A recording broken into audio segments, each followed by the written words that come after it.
What's up, everybody? Welcome back to the channel, or welcome to the channel if you're new here. I've got a great one for you today. So yesterday, I didn't make a video yesterday, but I did stream some, and that Volk was so good as a sniper support from my sniper support video like 2 days ago that I decided to try to make it an SMG with even faster strafe speed because I didn't have all the strafe speed attachments on there because I wanted it to be usable at like mid ranges as a sniper support. So I settled on this build, and I think this is if you've been following me for a long time, the M16 video I made way back in Verdansk when the M16 was not being used at all, then I made that video and it just exploded and everybody was using the M16 and then everybody was using the AUG after that. I think this is as meta defining as that for good players, people that know how to use the movement. This is just comical. It's like the Raider stock FFAR, only you get the movement speed all the time, not only when you're firing, and then also with this you get a little bit of a boost when you're firing.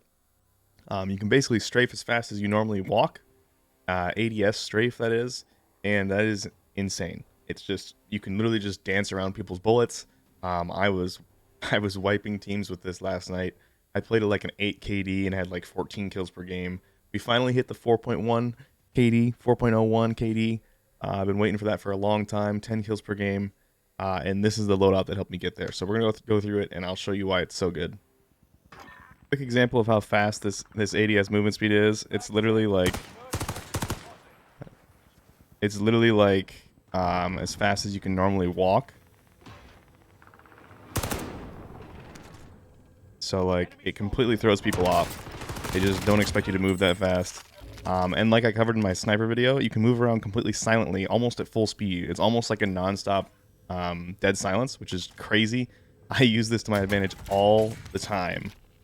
In matches, I can move around silently, completely surprise people. They never see me coming, and it helps you win gunfights over and over. Like I legitimately think this is just an extremely meta-defining video. I think it might not even be the Volk that can do this. There might be a bunch of other Vanguard guns that are also pretty good at this, but right now the Volk is the one that I've found that works really, really well with this this style build. But yeah, you guys need to give this a shot. You can literally, I don't know if it like is too fast for aim assist or what, but I just was literally like dancing around people's bullets all night last night with this movement. And with the last perk, the steady perk, if you use that instead of gung ho, you can see you take off too. Take off moving faster, even than just, you know, not firing. So that's another big advantage there. But obviously gung ho is a huge plus as well. So you got to decide which one of those two you want more. But overall, stupid fun. Let's go back and cover all the attachments that I picked. Okay, so the idea behind this is absolutely maximum strafe speed, ADS movement speed, and, you know, also get the time to kill as good as possible. But we still want a large magazine, especially if you're playing, you know, Iron Trials or just regular trios or regular quads. Either way, you're going to want a big magazine.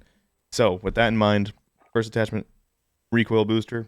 This is pretty obvious that this just gives you that straight up 5% increase in fire rate, and that obviously reduces the time to kill by 5%, with the only downside being that it makes you shoot faster, so there's more effective recoil to control. But we're not too worried about recoil because this is being used as an SMG.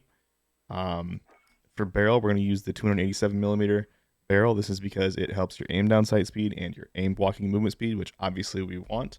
It does hurt a lot of things that are also important, like recoil control, damage range, bullet velocity, but because we're using it as an SMG, we don't really care about any of those things. I mean, obviously, if there's too much recoil, it'll be unusable.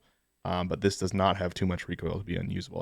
I can assure you of that. The other barrels, really, there is a hipfire barrel, so if you wanted to do the same sort of build but with hipfire, it wouldn't really make sense because, you know, it's an ADS movement speed build, but you could also mix in really good hipfire with gung ho if you wanted and make this sort of, you know, hybrid ADS movement speed hipfire build. That could be pretty cool, but that's just not the point of this build currently. I'll come back to the optic at the end because I want to show you guys an example of why I picked this. And then for stock, we're going to use the last stock just like I did for my sniper sport video. Gives you aim walking movement speed, aim walking steadiness, and initial firing recoil. It hurts your sprint to fire time, hurts your hip fire. We don't care about those two things because we're not going to be using hip fire at all. And most of the time, we'll talk about this more when I get to gung ho, but most of the time sprint to fire time is not going to matter with this because we're going to be ADS. We're going to be ADS walking around because it's silent, and sprint to fire speed is not going to be that important. For the underbarrel, we're going to use the M3 ready grip. Again, this helps with aim down sight speed, sprint to fire time, and aimed walking movement speed. mainly we're using this for the aim blocking movement speed. It does hurt your recoil again. So I'm not going to lie, the recoil on this is not good, but inside 20 meters, totally manageable, and you'll be dodging bullets, so you'll have time to get your shots back on target. As I was saying, we want a big magazine, so the 8mm Kurz 60-round drum uses the default damage profile, but gives you 60 bullets. Reload time's not great, and it does kind of get in the way when you sprint, which is unfortunate, but it's worth it to have the full 60 bullets. And then subsonic, because we're using the recoil booster, we're not using a suppressor, we're going to show up on the minimap. I personally really think it's important to not show up on the minimap, because if you show up on the minimap, it's much easier to get flanked by a random teammate of the people you're fighting, because they know right where you are if you're showing up on the minimap. So I think subsonic is actually an excellent choice nowadays. And I'm going to go into more detail in that probably in another video, but I think subsonic is really good right now. For the rear grip, we're going to use Groove Grip. This is, again, same as the Sniper Support build. It gives you a huge boost in aimed walking movement speed and ADS firing movement speed, so when you pull the trigger, you start moving even faster. Horizontal recoil is just a nice benefit. Accuracy doesn't do anything anymore, so that should just be removed. Sprint to fire speed, don't care about that. And aim down sight speed, we do care about that, but this build has such fast aim down sight speed that it's not even worth worrying about. For the perk, like I said, there's two good options here. So you can use the steady perk, which means that it'll be more like the Raider stock was on the FFAR, where when you start shooting, you kind of start taking off and moving even faster. And then the other good option, obviously I talk about Gung Ho all the time and how good it is, and that is true in the vast majority of cases, and it's still a great choice here. But because we're ADS walking around so much with this, so we can move silently and surprise people, obviously you don't need 0 sprint to fire time if you're already ADS when you start a fight. So that's why I think you can definitely get away with steady on this. I used probably about 50% of my games yesterday. I played like 15 games. I went probably 50-50, and I don't think not having Gung Ho ever killed me for the way I was playing. Now, obviously that can depend on how you personally play, but yeah, either steady or Gung Ho are going to be both amazing choices for this build. I personally am going to use steady because I love that extra ADS firing movement speed. And then for perk 2, you can either use on hand for the improved aim down sight speed, or fully loaded just to get more ammunition.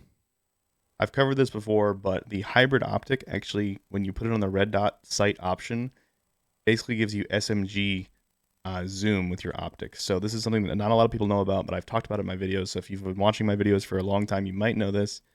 But assault rifles have a little bit more zoom with either red dot sights or iron sights than SMGs do. So SMGs are a little bit more zoomed out.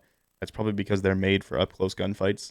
And the more zoomed out you are up close, the better. I mean, it's much easier to track people. This is why 120 FOV is such an advantage in up close fights, because you can see more. You can see your opponent when they're outside your view and track them even when your reticle's not on them. So this is the default red dot here on this Volk build. And you can see that, first of all, the magazine covers up a bunch of your screen, which is not great. And because it's an AR, you have more zoom with that red dot than you're going to have with the hybrid. So let me swap to the hybrid. Look at something right now, like on the edge of the screen, maybe like the ship on the left side of the screen. And then I'll switch over to the hybrid. And you can see that when I switch over to that, you're much more zoomed out. So let me just toggle this back and forth a little bit.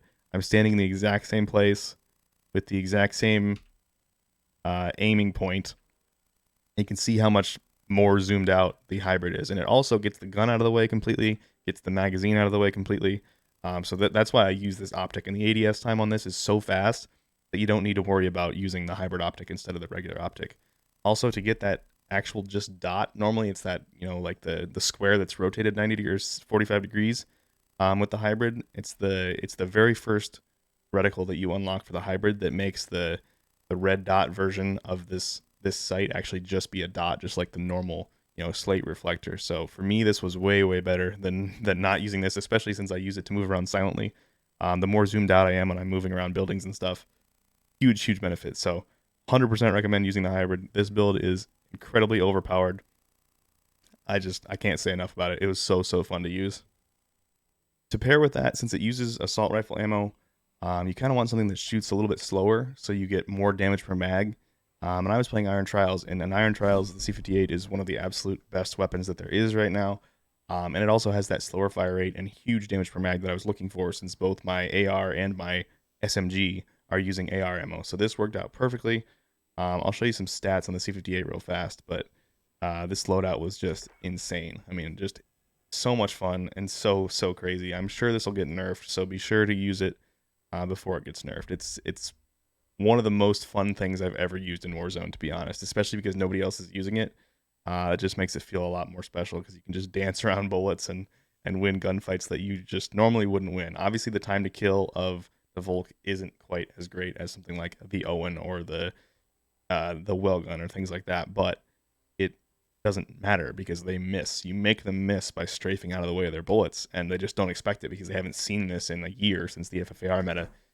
So as soon as people get used to this, it probably won't be quite as good, but right now it's so good. So a quick comparison of the Volk's different ammunition types. You can see the time to kill of all three of them. This is 300 health combination shots. We have 7.62 in orange, the 30 Russian short in the magenta, and then the cyan is just the default, 60 round drum mag. You can see they're all super close, so it's not like a crazy difference between the three of them. So pick whichever one you like the most. I personally just like the damage per mag of the 60 round, so that's why I'm going to use that. And then if you look at Iron Trials, so this was 300 health, so that's regular BR. If we go to Iron Trials, again, the 7.62 falls behind a little bit, and with the 7.62 and 30 Russian short, you're either going to get 40 bullets or 45 bullets, which just really isn't enough for Iron Trials. So for Iron Trials, I would definitely recommend the default ammunition. But you can use the other ones if you're playing regular BR and you just prefer those. That's fine to do as well. Just wanted to do a quick comparison here of the Owen gun that I said is like the absolute meta for SMGs versus the Volk in terms of time to kill. So this is 300 health combination shots, and you can see that the Owen gun is like almost a 0.15, 150 millisecond faster time to kill combination shot out to its first drop off of 16 meters, and that sounds terrible. I mean, that sounds like there's no way the Volk could be competitive, but again, you're making this person miss. So if you decrease the accuracy to like 80%, all of a sudden you make them miss just 20% of their shots out of all of them. All of a sudden the Owen gun is dramatically slower than the Volk, and you're going to see that the people are going to miss like crazy. Like 80% is it's actually probably a really high accuracy compared to what they're going to be getting. Also, if you didn't know, you can input weapon accuracy percentages on TGD now. That's something that I never even talked about, but it's there now if you want to use it. So each individual gun you add, you can put an accuracy in, and it's not going to change. It doesn't like scale. It's just like the combination TTK calculator. It doesn't scale the time to kill by that percentage. Like if the time to kill is 600 milliseconds and you put in, 90% accuracy, it's not going to scale down by 60 milliseconds. It's not going to just scale like that. It's going to look for actual shots to kill. So as soon as the percentage is low enough that it reduces the shots to kill, or adds an extra shot to kill, sorry. As soon as it adds an extra shot to kill, it's going to then bump up the TTK by one shot to kill rather than doing just a percentage of the time to kill, because that's not something that can ever actually happen. I wanted these to be real, actual time to kills that can happen in the game. So that's kind of how that works. It doesn't actually scale. It doesn't just multiply the time to kill by a percentage. That's not what it does. It looks for a change in shots to kill. So that's why if you're just changing this one at a time, you're not going to see the time to kills change at all until you get to a percentage that's big enough that it changes the number of shots to kill. Like I said, I was playing Iron Trials, so I was looking for a gun that had really good combination time to kill in Iron Trials. STG is fantastic. That's one of the absolute best right now. So is the C58 Automaton and the STG with 7.62 Gorenko magazine. So I put all of those on this chart just so you guys could see why I picked the C58. You can see in the first damage range, C58 is this orange line. It beats everything. And then after the drop-off, it pretty much beats everything by a handy amount except the STG with default magazine. So they're about the same. It kills pretty much the same speed as the STG with the default ammunition, which is the 60-round mag. But I personally actually prefer the 7.62 50-round mag for the STG just because the accuracy benefit is crazy. I mean, I can literally use that thing with the 6x option on the 3 to 6x scope, which is crazy. You can beam people at 200 and 250 meters with the 50-round mag, and to me, that's worth it. Literally, if you miss one bullet with the 60-round mag that you would have hit with the 50-round mag, then the 50-round mag is the choice because the difference in TTK, that matches up the shots to kill, and the 7.62 50-round mag actually shoots a little bit faster, so the time to kill is going to be a little bit better if you just hit one shot with the 50-round mag that you would have missed with the 60-round mag. So that's why for regular BR, I go with the 50-round mag. In Iron Trials, they're both great options. I mean, they're both great options in the regular mode too. I'm getting kind of off topic here, but that's an argument I've had on Twitter about everyone saying use the 60 because it has better time to kill. No. I mean, they're close, and literally if you miss one shot, then the 50 round mag's gonna be better. And the 50 round mag has a much better reload time, which means you don't have to use perk one sleight of hand. You can use something else there. Um, they're both great. They're both great. But anyway, I chose the C58 because the damage per mag is huge. You get that 55 round mag and a slow fire rate, which just matches up perfect. It's relatively easy to control. STG is probably a little bit easier to control. Um, but yeah, that was the logic there. I'm just bored with using the same guns all the time, so I went back and wanted to try something like the C58. All right, guys, if you appreciate the content, you like the website, you like all the work I do, be sure to hit the thumbs up, leave a comment, and if you want to see more content like this, be sure to subscribe. This is a somewhat meta forming video, I think. People really like the movement speed, especially good players. Good players are going to just eat this up. They're going to love this because they're going to be able to just dance around people's bullets. Um, I should have waited a few days to make this video so I could enjoy it myself before everyone else starts using it. But hey, that's kind of my job. So yeah, I don't have much else to say. I hope you guys enjoy this build, and I will see you all in the next video.